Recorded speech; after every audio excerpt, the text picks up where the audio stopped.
বইয়ের পাতা উলটপালট করার মতো যদি আমাদের জীবনের মুহূর্তগুলোকেও উলটপালট করা যেত, তবে আমরা আমাদের মানসিক শান্তির অধ্যায়টাই বেছে নিতাম। দুঃখ চিরন্তন একা পোহাতে হয়, কারণ দুঃখের অনুভূতি বোঝার ক্ষমতা সবার থাকে না। কারোর সাথে কথা বলতে চাওয়ার প্রচণ্ড ইচ্ছা থাকা সত্ত্বেও যদি তার সাথে কথা বললে সে বিরক্ত হয়, তবে তাকে বিরক্ত না করাই ভালো। সবার পছন্দ ভালো লাগা তো এক নয়। তুমি যাকে আপন ভাবছো সে হয়তো তোমাকে মনেই রাখে না।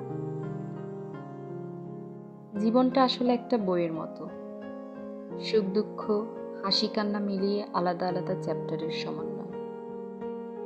সবসময় হাসি খুশি থাকা মানুষদের একটা বড় সমস্যা হচ্ছে, এদের মন খারাপ সত্যিই কেউ বুঝতে চায় না। নদীর স্রোতের মতো স্বচ্ছ যে ব্যথা, জমানো মন খারাপের পরিস্ফুটন ঘটে যায় কত অনায়াসে।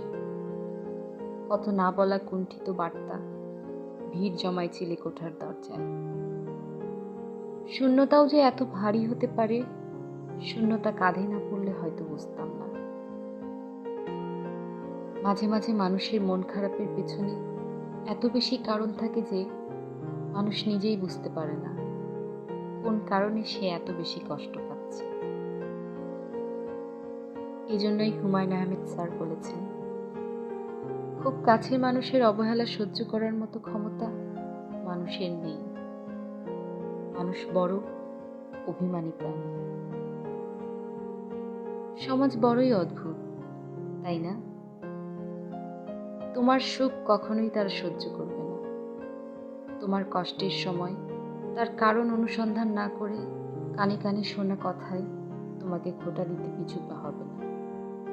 শুধু একটা সুযোগ, তারপর আর তাদের ধরে কি?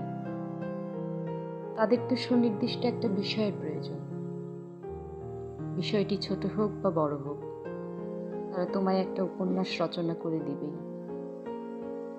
কারো সম্বন্ধে পুরোটা না জেনে তার সম্পর্কে কোনো মন্তব্য করা উচিত নয়, কারণ আমরা অনেক সময় মানুষের মুখ দেখে যেটা ভাবি, আসল কারণ হয়তো সেটা নয়। মানুষের জীবনে কিছু কিছু দুঃসময় না আসলে মানুষগুলোকে চেনা যায় না।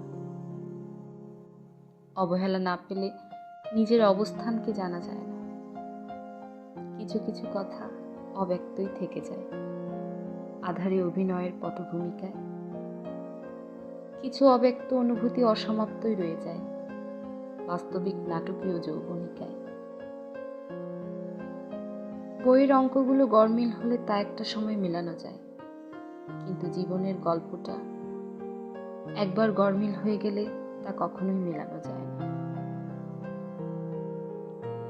আঘাত নিজেই নিজের কাছ থেকে পেয়েছি, কারণ প্রত্যাশার অঙ্কটা হয়তো একটু বেশি করেছি। তাই তো কবি কাজী নজরুল ইসলাম বলেছেন, আঘাত করবার একটা সীমা আছে, যেটাকে অতিক্রম করলে আঘাত অসুন্দর হয়ে ওঠে, আর তখনই তার নাম হয় অবমাননা।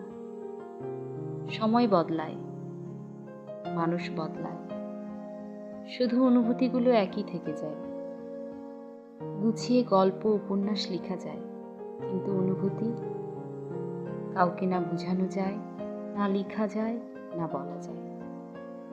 মানুষ চাইলে সব পারে, এই কথাটা কতটা সঠিক সেটা একমাত্র সময়ই বলতে পারে।